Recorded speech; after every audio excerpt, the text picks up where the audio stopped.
이름 루비우스 해그리드. 출생 1928년 12월 6일. 출신 기숙사 그리핀도르. Assuming that my calculations are correct, I believe that a change of decoration is in order. Gryffindor wins the House Cup. 보통 혼혈 마법사들이 머글과 마법사 사이에서 태어난 것과 다르게 해그리드는 거인과 마법사 사이에서 태어난 거인 혼혈 마법사인데요. 그의 아버지 해그리드 씨는 굉장히 작은 체구의 마법사였고 어머니인 프리드 울파는 우리가 흔히들 아는 몸집이 집채만한 거인이었다고 합니다. 그러니까 둘이 아기를 어떻게 그러니까 한 명은 거인이고 한 명은 신체적으로 굉장히 작은 체구니까 둘이 어떻게 여튼간 야만적이고 공격적인 성향이 매우 짙은 거인들은 본인들의 큰 덩치를 아주 중요시 여겼다고 하는데요. 어린 해그리드가 3살이 되던 해에 그의 어머니 프리드 울파는 해그리드가 더 커질 것 같은 싹수가 보이지 않자 그가 너무 작다는 이유 하나로 가족을 버리고 떠나버립니다. 그렇게 아버지 밑에서 홀로 유년 시절을 보낸 해그리드는 호그와트에 입학해 앞서 말씀드린 그리핀도르에 배정받게 되는데요. 현재 우리가 알고 있는 성격 좋은 삼촌 이미지와는 다르게 학창시절에는 위즐리 쌍둥이 못지않은 말썽꾸러기였다고 하는데요. 늑대인간 새끼를 그니까 늑대인간의 새끼를 침대 밑에서 몰래 기르러 했다거나 금지된 숲으로 몰래 들어가 트롤과 다이다이를 뜨려 했다는 등 거의 2주에 한 번꼴로 말썽을 피웠다고 합니다. 특히 3학년 땐 거대 거미 에크로멘투라를 몰래 기숙사에서 부화시켰는데요. 마침 당시 비밀의 방을 열어 먹을 태생 학생들을 살해하던 톰 리들이 이를 미리 눈치채고 자신의 살해 혐의를 해그리드에게 뒤집어 씌웁니다. 그렇게 해그리드는 결국 살인자라는 억울한 누명을 쓴 채 호그와트에서 퇴학당하게 되죠. 근데 사실 엄밀히 따지면 이미 법적으로 기르는 게 금지된 생물인 에크로멘투라를 학생들이 다 같이 쓰는 기숙사에서 몰래 부화시킨 것 자체가 퇴학이 아니라 아즈카반 콩밥을 먹을 정도의 중범죄이긴 한데 어찌되었든 퇴학으로 그친 해그리드는 퇴학 처리 과정에서 마법부에 의해 지팡이가 반토막 나게 되었는데요. 다행히 이 지팡이를 몰래 분홍 우산에 숨기는 데 성공한 해그리드는 현재까지도 몰래 알차게 잘 사용 중입니다.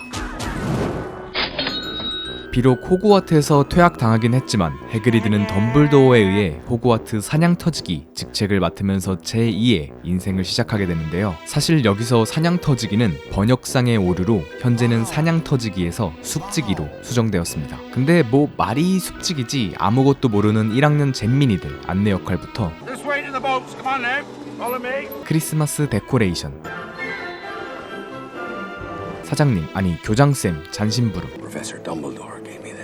얼굴이 피떡될 정도로 위험한 미션까지. 숲지기는 그저 타이틀일 뿐 사실상 호그와트의 공식 머슴이라고 할 수 있죠. 물론 재밌자고 한 말이고 그의 또 다른 아니 정확한 직책명인 는 일명 자물쇠를 관리하는 사람이라고 불리는데 오래전부터 성의 경비를 책임지는 인물에게 주어지는 직책이었다고 합니다. 성의 안전을 끔찍하게 생각하는 덤블도어가 이런 중요한 직책을 해그리드에게 맡긴 것만 봐도 덤블도어가 해그리드를 얼마나 믿고 있는지 알 수 있죠. I would trust Hagrid with my life. 그럼에도 잦은 출장부터 초과 근무까지 좀 일이 빡세 보이긴 한데 뭐 그만큼 대우해 주겠죠. 요즘 시대 머슴이 어딨어요? 요즘 시대 머슴이 어딨어? 돈 많이 줘요.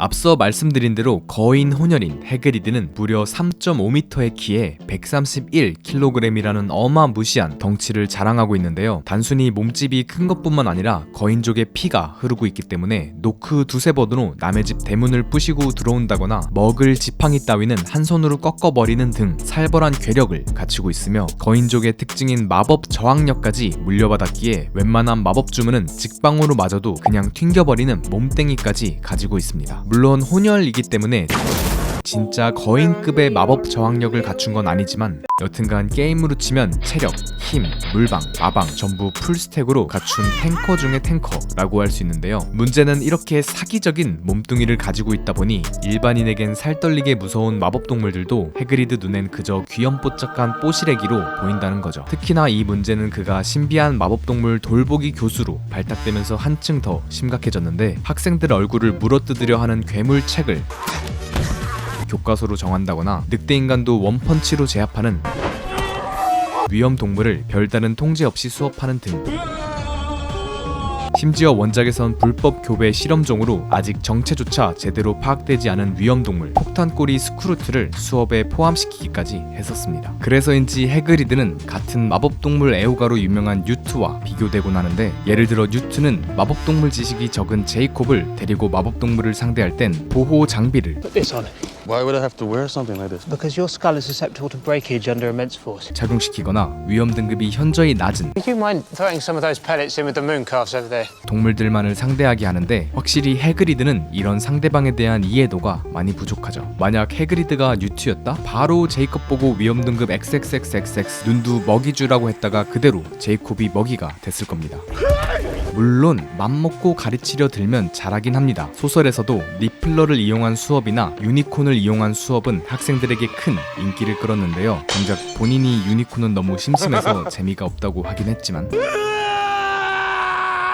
하지만 이건 어디까지나 마법동물을 가르키는 분야에 해당되는 이야기고, 반대로 마법동물을 돌보는 스킬은 뉴트에게조차도 전혀 꿀리질 않는데요. 초반에 언급한 에크로멘투라만 해도 위험 등급 XXXXX로 길들이기 불가능하다고 알려졌는데, 이 등급을 길들인 사람은 현재까진 스우핑 이블과 눈두를 길들인 뉴트와 더불어 해그리드까지 둘밖에 없습니다. 또한 죽음을 목격한 자만이 볼 수 있다는 위험동물 세스트랄이 호그와트에서 마차를 끌고 있는 것 또한 해그리드의 작품으로, 이 세스트랄 무리를 길들인 건 영국에선 해그리드가 유일하다고 합니다. 단순히 잘 기르는 것뿐만 아니라 마법동물에 대한 애정도 진심이어서 외로워하는 아라고그를 위해 해외에서 암컷을 밀수해 온다거나, 참고로 불법입니다. 아라고그가 죽고 나자 진심으로 슬퍼하는 등 그 도도하기로 유명한 차가운 숲속 남자 켄타우루스들도 해그리드만큼은 인정할 정도로 해그리드의 마법동물에 대한 사랑은 진심이라고 할 수 있습니다. 여담으로 해그리드가 가장 탐내는 마법동물은 용으로, You'd like a dragon? Vastly misunderstood beasts, Harry. Vastly misunderstood.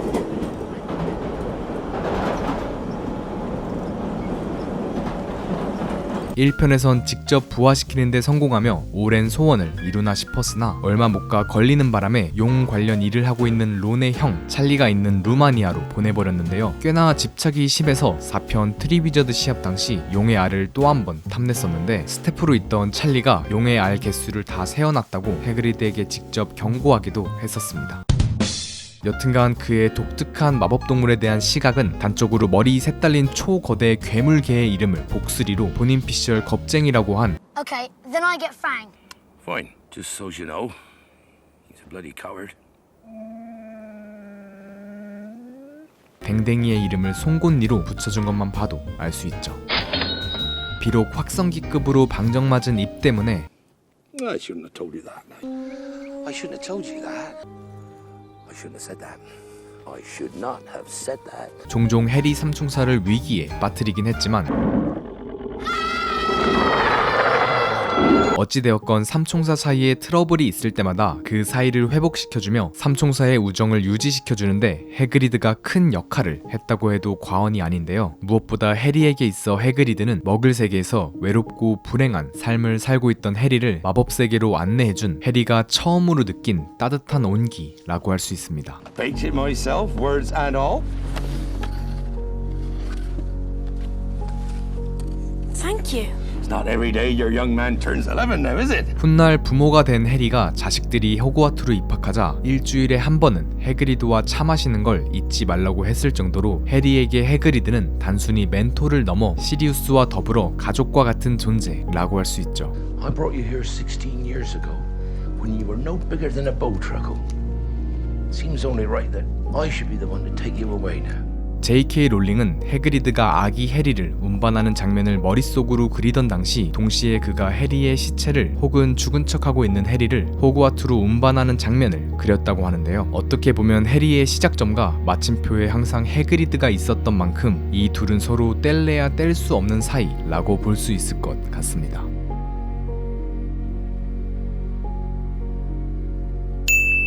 과거 번역에는 루베우스 해그리드였으나 현재는 표기법상 루비우스 해그리드로 변경되었습니다. 명배우 로빈 윌리엄스가 해그리드 역을 매우 탐내 무급으로 출연하겠다고까지 밝혔으나 J.K. 롤링은 영국인만 쓰고 싶다며 이를 거절하였습니다. 해그리드를 연기한 배우 로비 콜트레인은 가장 처음으로 캐스팅이 확정된 배우입니다. 이미 185cm라는 큰 키를 소유하고 있었지만 CG와 카메라 기법을 통해 더 크게 표현되었고 롱샷이나 투샷을 잡을 때는 2m 키를 소유한 스턴트맨이 특수 분장을 하고 촬영했다고 합니다.